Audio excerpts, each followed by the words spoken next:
Gelap banget. Langsung masuk.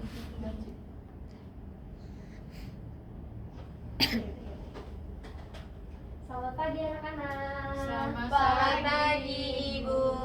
Apa kabarnya? Baik, luar biasa. Baik, sebelum kita memulai pembelajaran kita pada hari ini, ada baiknya kita berdoa terlebih dahulu ya. Siapa yang mau memimpin doa? Ya. Silakan untuk dia. Baik Ibu, baik teman-teman. Sebelum mulai pembelajaran, alangkah lebih baiknya kita berdoa sesuai kepercayaan masing-masing. Doa mulai. Doa selesai. Terima kasih ya dia.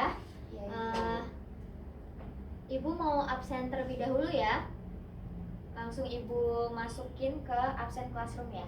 Ya Ibu. Ya Ibu. Dia Agustian, Hadir Ibu. Cindy Aprilia, Hadir Ibu. Caroline, Hadir Ibu.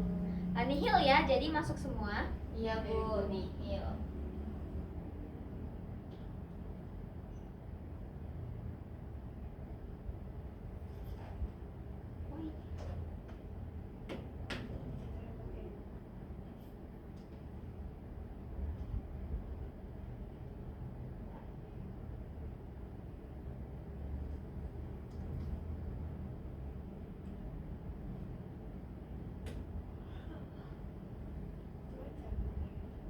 Sebentar ya anak-anak.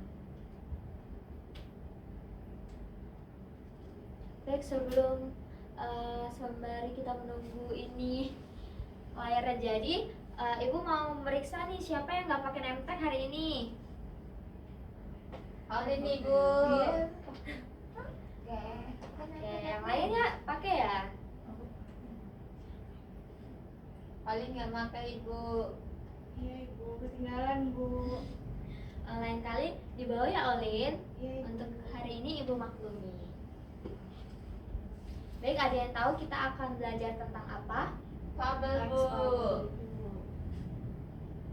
Non-teks fabel. Ada yang tahu nggak teks fabel itu tentang apa? Tentang ini Bu, kayak cerita hewan gitu.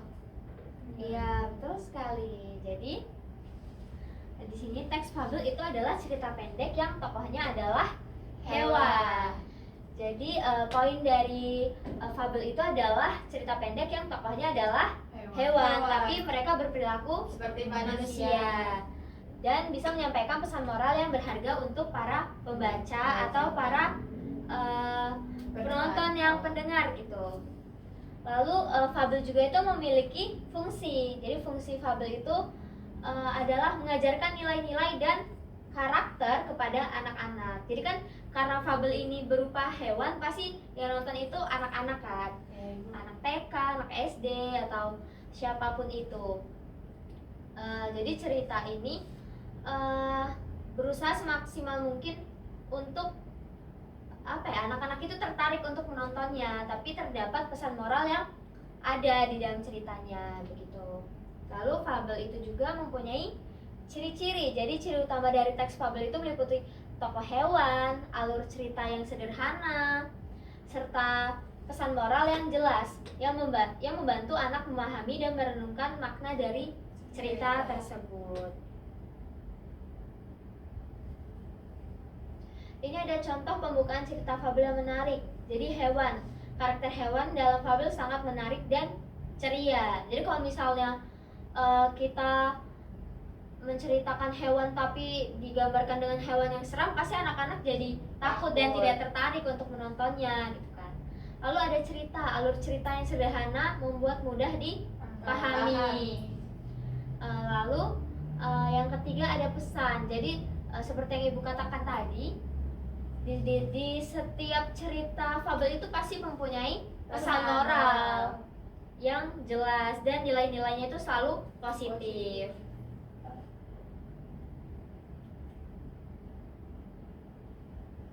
Lalu di sini ada ciri-ciri teks fabel. Yang pertama, ada tokoh hewan. Tokoh dalam fabel biasanya adalah hewan yang memiliki sifat manusia.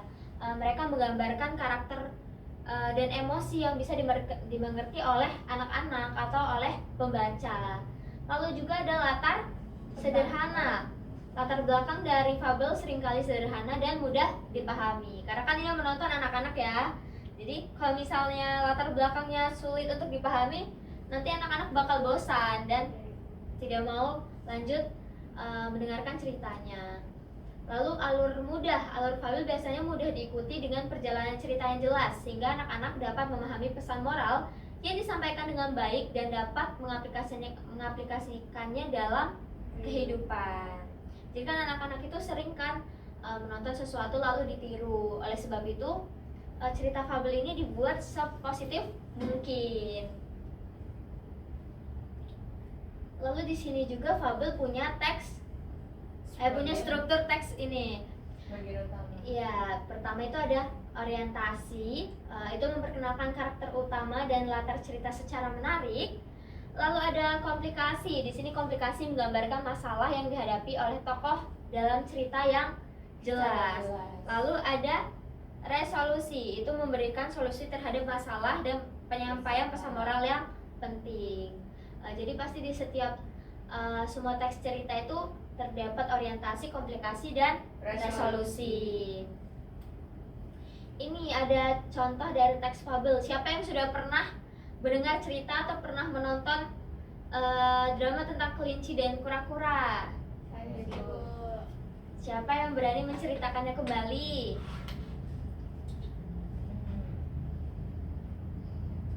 Ayo, Cindy atau dia? Saya Bu. Jadi itu setahu saya ya Bu, saya yang ingat saya ya Bu. Iya. Jadi pada suatu hari itu kelinci lagi melewati segerombolan kura-kura. Iya. Kura-kura dan teman-temannya. Situ tuh ada kura-kura, ada siput dan lain-lain. Terus kelinci itu kayak mengejek kura-kura dan teman-temannya kalau mereka itu binatang yang lambat dan Iya. tidak bisa secepat kelinci. Terus tapi kura-kura membantah kayak walaupun kami lambat tapi kami tidak sombong seperti kelinci gitu Bu. Terus habis itu kelinci menantang kura-kura untuk perlombaan. Diiakan oleh kura-kura, terus mulailah perlombaan itu Bu. Dari awalnya emang kelinci itu lebih cepat kan, karena ya, emang ya. kelinci itu kan cepat ya Bu. Tapi kura-kura tetap sabar, tetap melaju di jalurnya. Tapi kayak kelinci kan masih meremehkan kemampuan kura-kura. Terus kelinci itu santai gitu tuh kayak di pohon, terus tiba-tiba dia ketiduran. Sampai akhirnya kura-kura melewati kelinci, terus sampai akhirnya kura-kura sampai garis finish sebelum kelinci. Setelah itu kayak situlah pesan moralnya Bu. Iya. Kita walaupun jadi manusia tuh nggak boleh sombong. Terus walaupun kita punya kekurangan, kita walaupun tekun dan gigih dalam mencapai itu, kita tetap mencapai garis finish gitu Bu. Baik, terima kasih Cindy, keren banget untuk Cindy. Kita beri tepuk tangan. Siapa lagi yang mau ngasih pesan moral tentang cerita kelinci dan kura-kura? Aku Bu. Baik, iya dipersilahkan. Jadi kelinci itu nggak boleh sombong walaupun dia punya kompetensi yang mumpuni, tapi kalau dia meremehkan satu hal aja itu bakal buat dia kayak tersalib oleh orang lain. Iya, betul sekali. Olin, ada yang mau? Iya, pesan moralnya nggak boleh sombong Bu. Terima kasih, tepuk tangan untuk kita semua. Jadi betul banget, jadi pesan moralnya itu adalah kesabaran dan ketekunan adalah kunci untuk mencapai tujuan. Selain itu kita tidak boleh meremehkan orang lain karena setiap orang memiliki kemampuan dan keunikan yang berharga.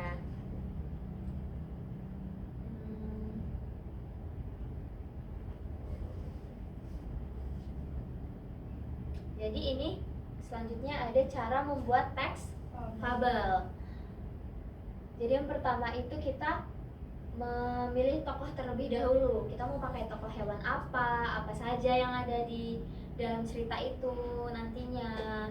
Terus kita harus menentukan sifat, misalnya sifat kelinci tadi seperti apa, sifat kura-kura seperti apa. Lalu selanjutnya kita harus membuat alur cerita.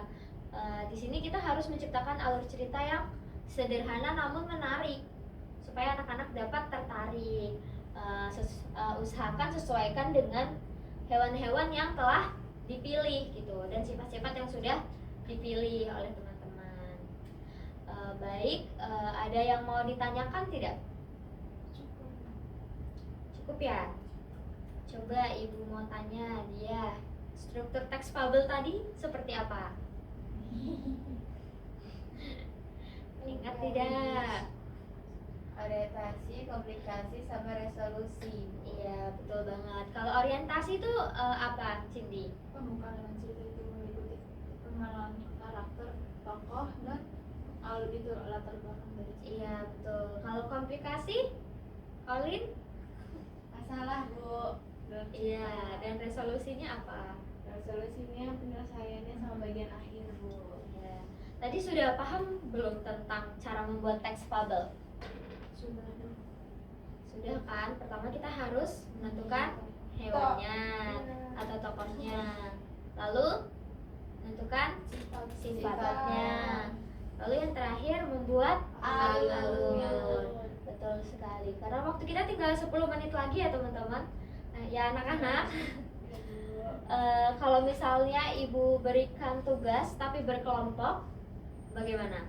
Ya, Bu. Ya, Ibu, bisa, Iya. Ibu. Ini kita tugasnya adalah membuat teks fabel dan besok diceritakan kembali. Besok apa sekarang? Sekarang, Bu. Oh, sekarang ya. aja Bu, biar nggak ada PR. Baik. Dipersilahkan untuk membentuk kelompok ya.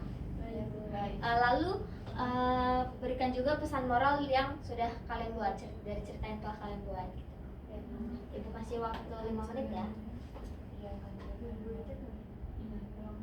Yang di Yang berapa aja? Pokoknya berarti bertokalnya buahnya nggak kecil. Oh, boleh licik. Iya, terus sifatnya kalau buat Iya, kalau kalau boleh boleh, boleh kalau kalau boleh, boleh kalau boleh bodoh terus kayak suka ini juga nanti silakan juga kan aku bodoh Nggak boleh mudah dipaham aku. sedangkan kalau kancil itu licik dan lincah gitu kan. Bu, gini bener nggak, Bu? Bu, lihat, Bu. Gini bener nggak, Bu? Kayak gini bener nggak, Bu? Ini, Bu, bener nggak, Bu? Oh iya, betul sekali. Itu kalian tinggal cari pesan moralnya lagi ya. Iya. Nanti siapa yang mau maju ke depan? Untuk Iya, menceritakan? Rame-rame nggak sih Bu? Rame-rame, Oh iya, Bu. boleh. Tapi juru bicaranya dia, Bu. Boleh. Udah siap untuk maju belum?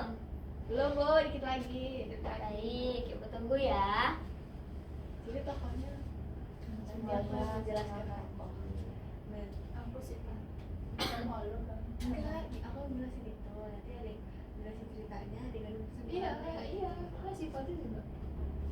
Iya, iya, aku Beda tahu sama sifat cerita. sama alur. Kamu yang jelasin ceritanya, dia yang ngasih cerita moralnya gitu loh. Baik ibu, sudah siap maju, Bu. dipersilakan. Yeay. Yuk.